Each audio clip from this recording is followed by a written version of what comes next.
नमस्कार, आप देख रहे हैं लाइव इंडिया हर पल। मैं हूं आपके साथ रेखा मिश्रा। बिहार के छपरा में जो है वो लगातार चुनाव प्रचार को लेकर के नेता पहुंच रहे हैं। ऐसे में राजद प्रमुख लालू प्रसाद यादव ने सारण लोकसभा चुनाव को लेकर के जो है वो अपनी बातों को रखा है और इसके साथ ही प्रधानमंत्री नरेंद्र मोदी के बार बार बिहार आने को लेकर के भी सवाल उठाए हैं और कहा है कि पीएम मोदी अगर बार बार बिहार आ रहे हैं, इसका मतलब है कि वे खत्म हो गए हैं। इंडी गठबंधन चारों तरफ जीत रहा है। मोदी जी बार बार आ रहे हैं, ये मतलब है कि वो खत्म हो गए हैं। अब कह रहे भैंस भी चुरा लेंगे। इंडिया गठबंधन वाले आएंगे तो 2 भैंस रहेगा तो 1 भैंस आपका ले लेंगे। हाँ, ऊँट ले जाइए आप, उनको ऊँट दे देगा ऊँट। चल, कोई लड़ाई लग रहा है सर आपको बिहार में इस बार देश में? कोई लड़ाई नहीं। कोई लड़ाई है? इंडिया गठबंधन जीत रहा चारों तरफ। वहीं लालू प्रसाद यादव लगातार अपनी बेटी रोहिणी आचार्य को लेकर के लोगों से मुखातिब होते नजर आ रहे हैं। ऐसे में सारण की जनता से उन्होंने अपील करते हुए कहा है कि वोट करके भारी मतों से मेरी बेटी रोहिणी आचार्य को विजयी बनाएं। बचाने के लिए, महंगाई हटाने के लिए भारी मतदान आपको करना है। इस लड़ाई में विजय हासिल निश्चित रूप से होगा, यह मैं काफी नजदीक रहा हूँ। सारण की जनता को, सारण की जनता से हम अपील करते हैं कि भारी मतदान करिए इंडिया गठबंधन रोहिणी आचार्य के पक्ष में और देश को बचाइए, लोकतंत्र को बचाइए, प्रजातंत्र को बचाइए। बहुत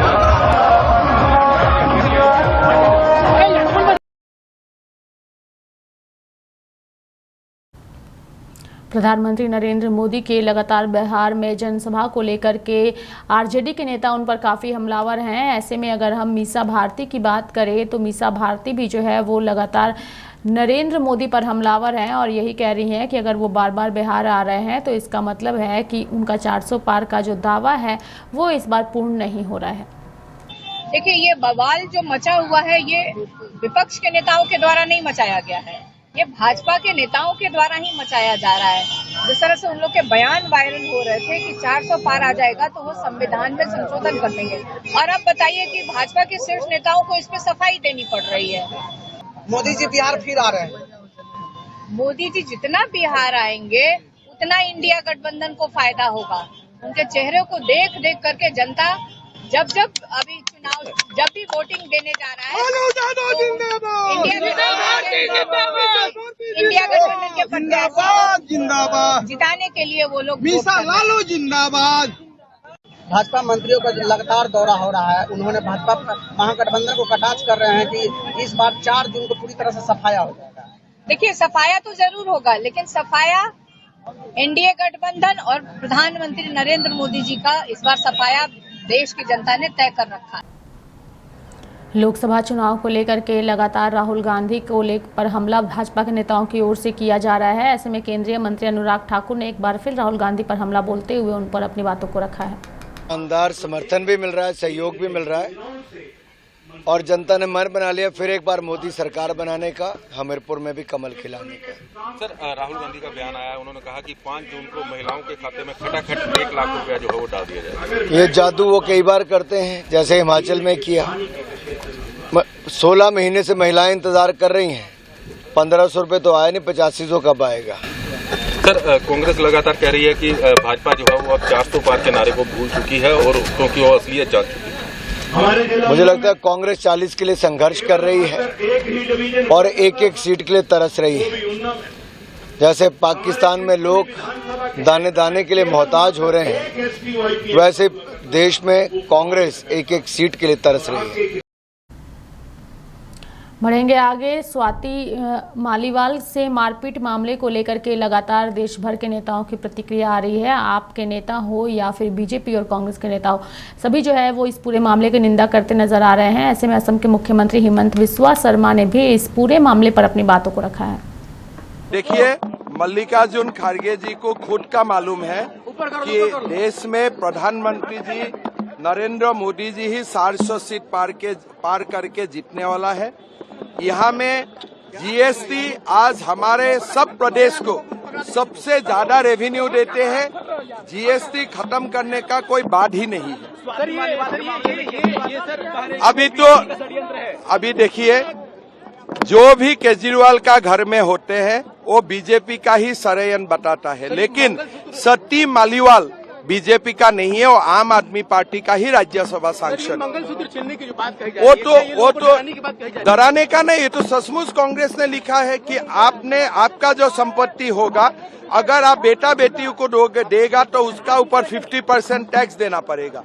ये डरवाना कहाँ बात है, ये तो कांग्रेस का मैनिफेस्टो में लिखा है। तो फिर ये लागू करेंगे क्या कांग्रेस? क्या लागू करेगा? पाकिस्तान में करेगा। बीजेपी तो भारत में बीजेपी का शासन होगा। 20 मई को अमेठी में जो है वो चुनाव होने हैं। ऐसे में तमाम नेता जो है वो प्रचार प्रसार में लगे हुए हैं। कांग्रेस नेता प्रियंका गांधी ने शनिवार को कांग्रेस प्रत्याशी किशोरी लाल शर्मा के समर्थन में अमेठी में रोड शो किया। इस दौरान उन्होंने कार्यकर्ताओं से एकजुट होकर चुनाव जिताने की भी अपील की। बता दें कि जायस के सर्कुलर रोड से शुरू हुआ रोड शो बस स्टॉप तक पहुंचा। इस दौरान उन्होंने कार्यकर्ताओं से एकजुट रहकर चुनाव जिताने की अपील की। रोड शो के दौरान अमेठी से प्रत्याशी किशोरी लाल शर्मा प्रियंका गांधी के साथ वाहन पर मौजूद थे। इसके पहले कांग्रेस नेता राहुल गांधी व सपा अध्यक्ष अखिलेश यादव ने भी अमेठी में जनसभा को संबोधित किया था। राहुल गांधी ने कहा कि किशोरी लाल बीते 40 साल से अमेठी के लिए काम कर रहे हैं। अगर केंद्र में इंडिया गठबंधन की सरकार बनती है तो वे जो रायबरेली के लिए करेंगे वही विकास कार्य अमेठी के लिए भी करेंगे। चूंकि अमेठी जो है वो फिलहाल हॉट सीट बनी हुई है और ऐसे में इस हॉट सीट पर जीत हासिल करने को लेकर के सभी नेता जो हैं वो प्रचार प्रसार में लगे हुए हैं। और सोनिया गांधी की बेटी प्रियंका गांधी ने इसी को लेकर के जो है वो आज वहां पर रोड शो किया। इस दौरान कई लोगों की भीड़ और जनसैलाब जो है वो इस रोड शो में जो है वो नजर आया। लोगों का हाथ हिला करके सोनिया गांधी ने जो है वो अभिवादन किया और वहां मौजूद लोगों ने भी कांग्रेस पार्टी जिंदाबाद और साथ ही प्रियंका गांधी जिंदाबाद के नारे लगाते नजर आए।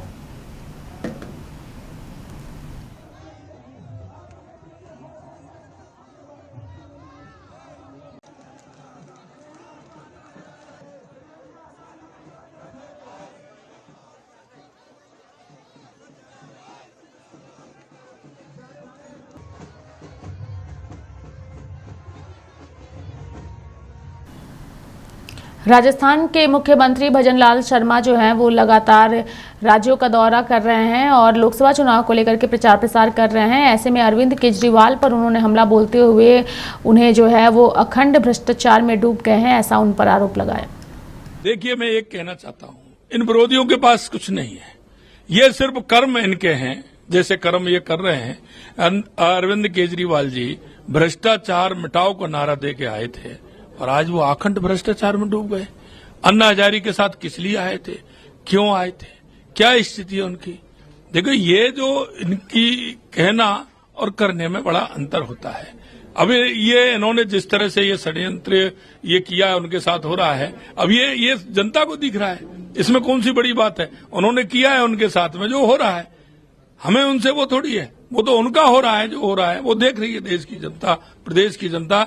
ये केजरीवाल जिस तरह से भ्रष्टाचार और इसने जितना बड़ा घोटाला किया है वो आप बढ़ेंगे आगे। बिहार के सिवान पहुंचे असम के मुख्यमंत्री हिमंत बिस्वा शर्मा ने जो है वो कई सारे मुद्दों को लेकर कांग्रेस पार्टी पर हमला बोला और साथ ही सिवान वो पहुंचे थे अपने पार्टी प्रत्याशी को लेकर के वोट की अपील करने के लिए।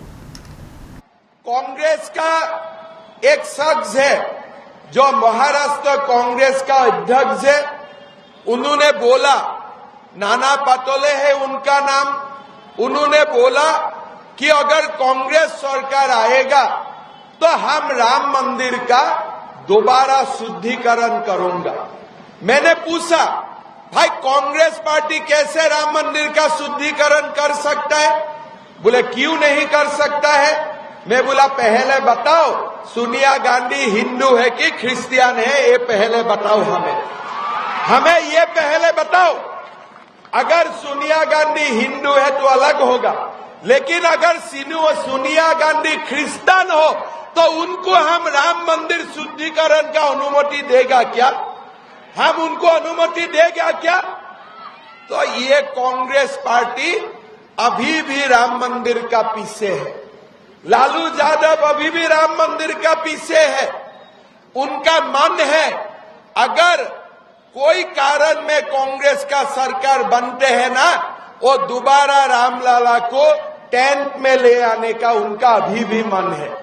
भाइयों और बहनों, हमें देखना पड़ेगा कि रामलला का मंदिर जैसे हमने भव्य मंदिर बनाया उसी ऐसे ही भव्य रूप में रहना चाहिए, हजारों साल रहना चाहिए। जब तक चंद्र और सूर्य रहेगा तब तक हमारा रामलला अयोध्या में रहना चाहिए। उत्तर प्रदेश के मुख्यमंत्री योगी आदित्यनाथ महाराष्ट्र के धुले पहुंचे, जहां उन्होंने जनसभा को संबोधित करते हुए अपने पार्टी उम्मीदवार के लिए वोट की अपील की। बढ़ा है 2014 के पहले क्या स्थिति थी? 2014 के पहले दुनिया के अंदर भारत के प्रति सम्मान का भाव समाप्त हो रहा था, लगातार सम्मान घटता जा रहा था, सीमाएं असुरक्षित थी, घुसपैठ होती थी, आतंकी विस्फोट होते थे।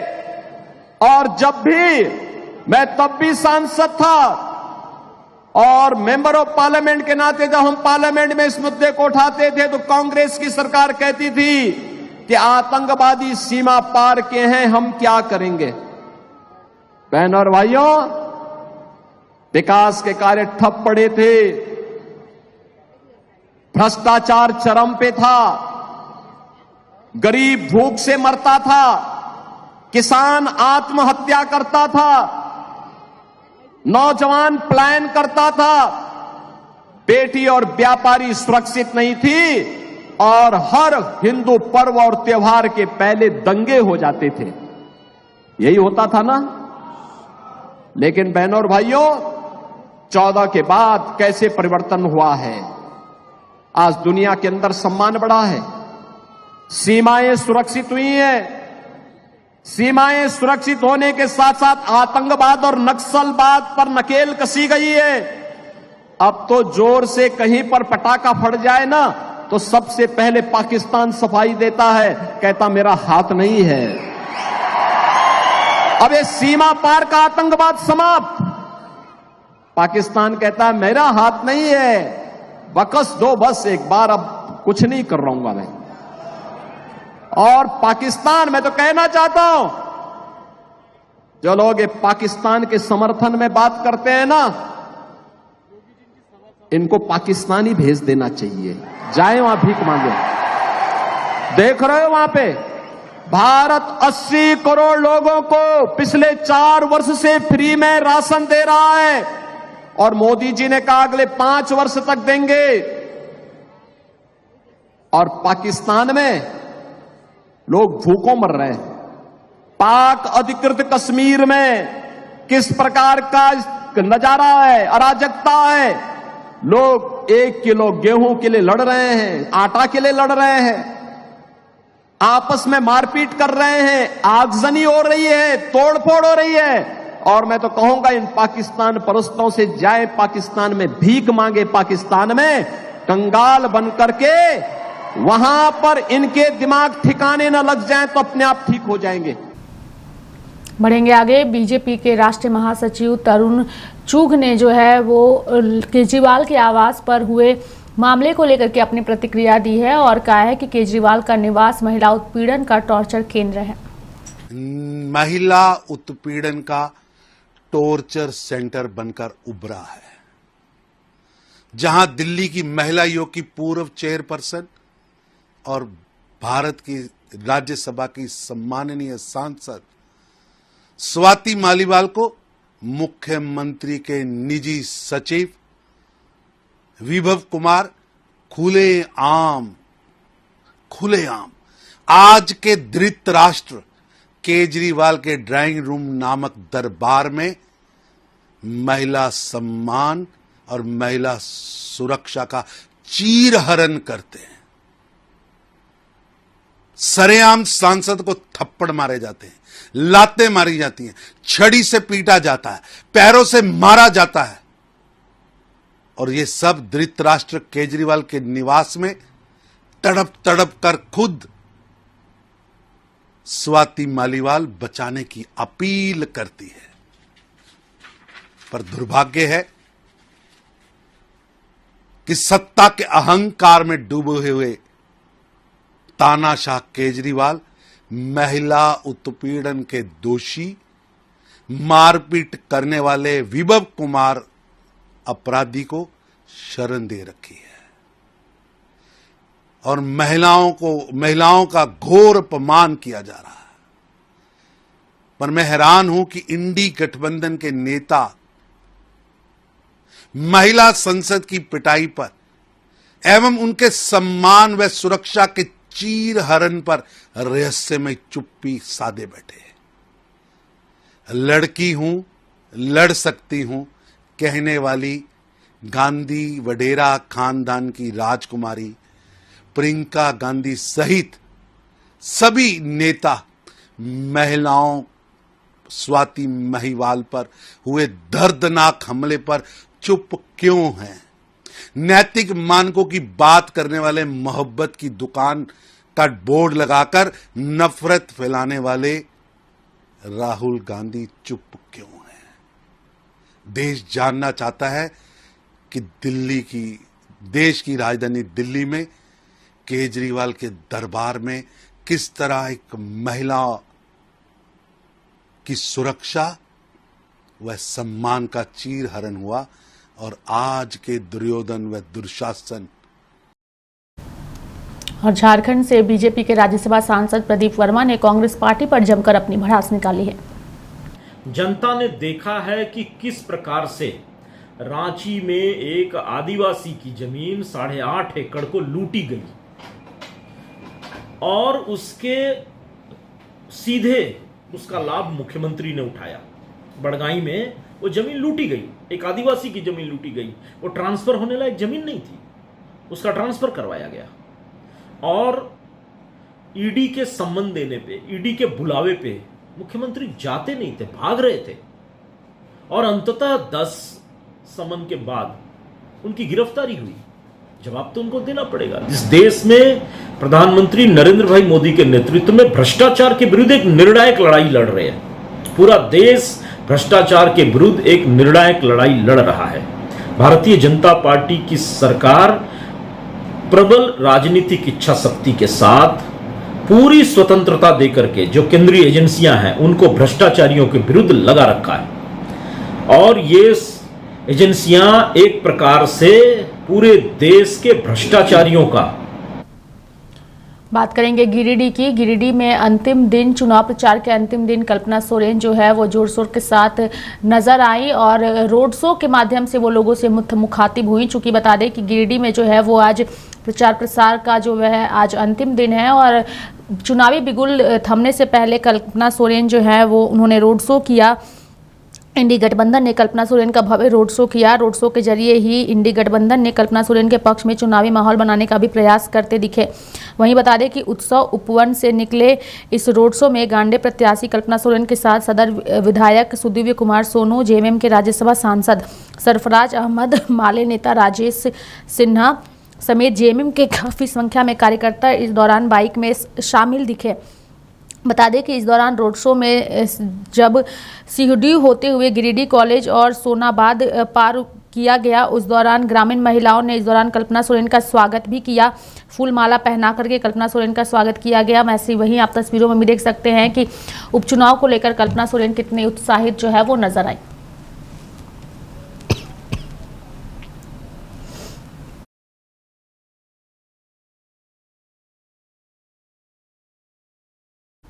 तो मेरे साथ इस बुलेटिन में फिलहाल इतना ही। तब तक के लिए आप देखते रहिए लाइव इंडिया हर पल। नमस्कार।